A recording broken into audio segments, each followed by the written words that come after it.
Hello, this is Soundout here, and welcome back to Sonic Week. Today we're taking a look at the 5-inch figure series, minus a couple of them. The 5-inch Werehog and the 5-inch Sonic Black Knight version. The 5-inch line, much like the 10-inch line, is very limited into this one only having 4 characters. Sonic the Werehog, Sonic Black Knight version, Sonic regular version, and Sonic Colors Sonic. Basically, this is all you need to get. The regular Sonic is this with a different hand, that's just a normal gloved hand, and then the Color Sonic just has wisps, but it's the same generic Sonic, which is why I didn't pick them up. And really, I'm kind of iffy on this mold anyway. But anyway, let's get started. So here is Sonic the Werehog from Sonic Unleashed. Was the first game that the Spirit, and only game so far, because it was only a couple years ago the game came out.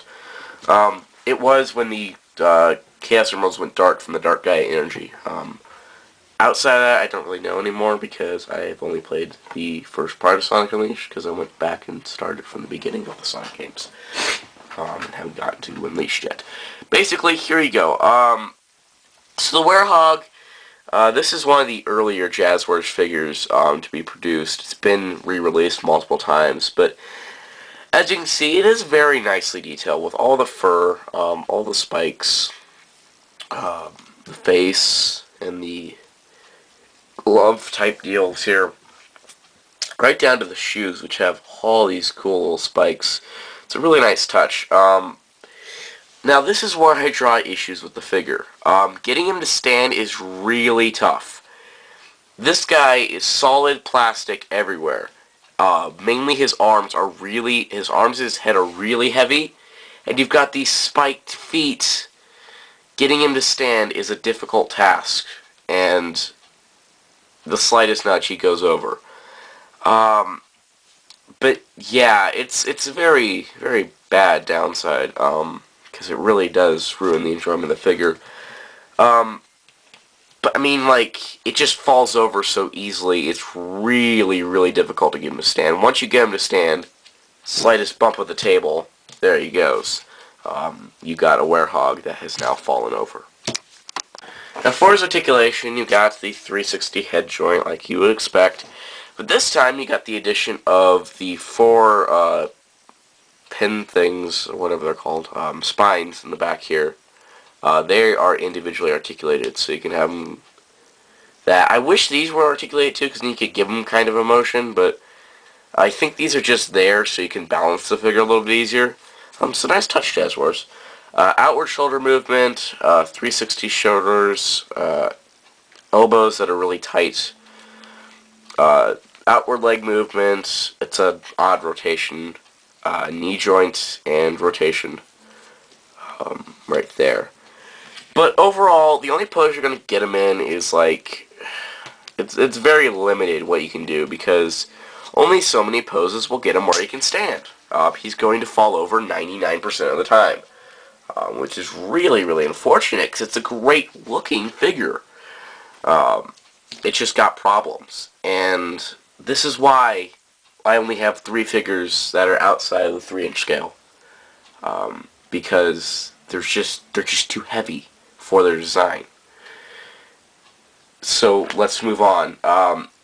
While this may be bad design-wise, I mean, this may be bad standing issues-wise, but it's gonna get worse. Alright, so here is the 5-inch Black Knight Sonic. He has the same problem as the Werehog, except much worse.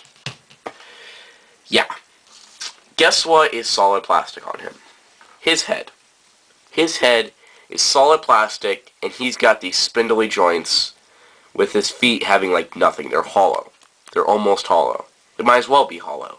His joints are so loose, and his feet have no traction to them.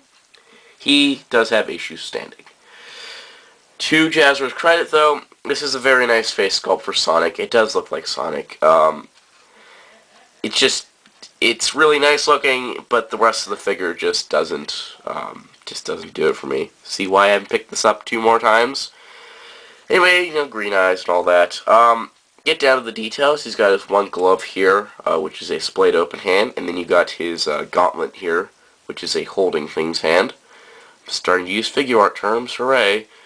Then you got his shoes, which are nicely detailed. Again, very nicely detailed, just no weight to them to hold his head down. And then all the spines at the back. Articulation-wise, you got 360 head, very loose by the way, also, so it throws off balance. Outward shoulder movement, 360 shoulders, elbows, rotation, outward, elbow, rotation there, and a rotation at the foot. Now, this is interesting because these joints here are very similar to the 3-inch series joints. Even though this is a larger scaled figure, I still cannot enjoy this figure because it is so hard to stand.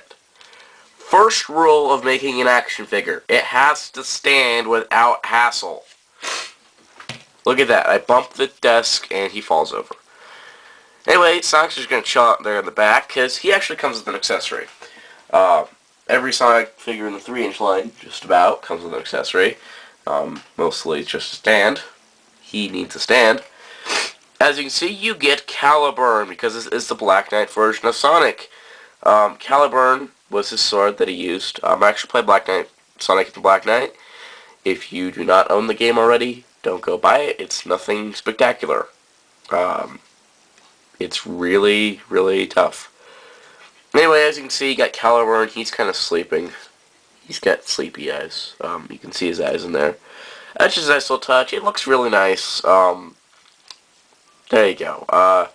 Fits right in Sonic's hand, but then it throws his balance off. Even more so. So the only pose I can get him in is this pose here, where he's kind of trying to do something, but he's totally failing at it. You know what? He does not hold an action pose. Actually, yeah. Caliburn's there to help him stand. Just like that. Yeah, this figure, I cannot recommend it. Yes, it has a nice sculpt. Yes, it has Caliburn. It's just not that great. It's got less articulation than the 3-inch figures. And on top of that, he can't even stand without you hassling for more than a minute. It's so frustrating, and it could have been so much better. But, I don't know, I don't have the Sonic colors or the regular Sonic. Maybe they took out some weight in his head. I don't know. This is really what turned me off of the 5-inch scale line. But, at least there isn't anything I'm missing out on in there. Just this figure 2 more times, and I don't think I can stand that. So day 2 comes to a close, and these figures, they look good, but they're so disappointing. In looks, they're great. In paint, they're great. In articulation, they're okay. In everything else, they just kind of fail. If you can't stand the figure, it's not going to look good. I mean, if I'm going to put these guys up on a shelf, I don't want to actually trip, fall, and hit the wall, and then have them toppling to the ground and breaking. I don't want that. Okay? So, Jazzwares, if you're listening to this, which I guess you would be, make your 5-inch scale figures into more... How do I say this? Make the 5-inch figures to where their heads aren't heavier than their bodies. If that requires having hollow parts, I would like that. If I find out that you have changed something on any other 5-inch figure, I'm willing to buy one to see if it's any better. And if I like it, I might continue the 5-inch line. It would also help if you start making other characters aside from Sonic in the 5-inch line. But for now, this is all I'm buying from the 5-inch Sonic line. But tomorrow, we're going to start a look into... Excuse me. We're going to start looking at the 3-inch Sonic the Hedgehog line. My favorite line of Sonic the Hedgehog figures ever, and I dare say the best, because the only problems I see, well, you have to wait till tomorrow to find that out. Anyway, make sure to check out writersrangersandrambles.com for everything like Transformers, Tokusatsu, video games, and more. And also, till next time, Sound say goodbye.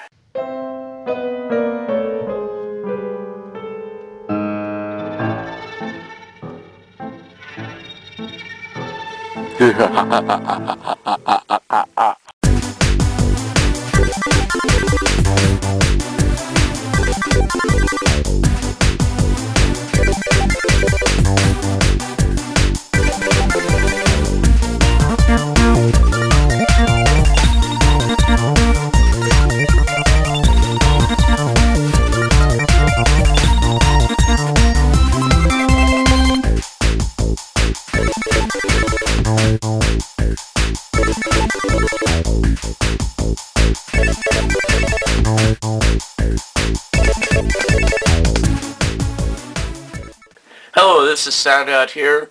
Welcome back to Sonic Week, as here we have day 2, the 5-inch Damn it. Let's retake.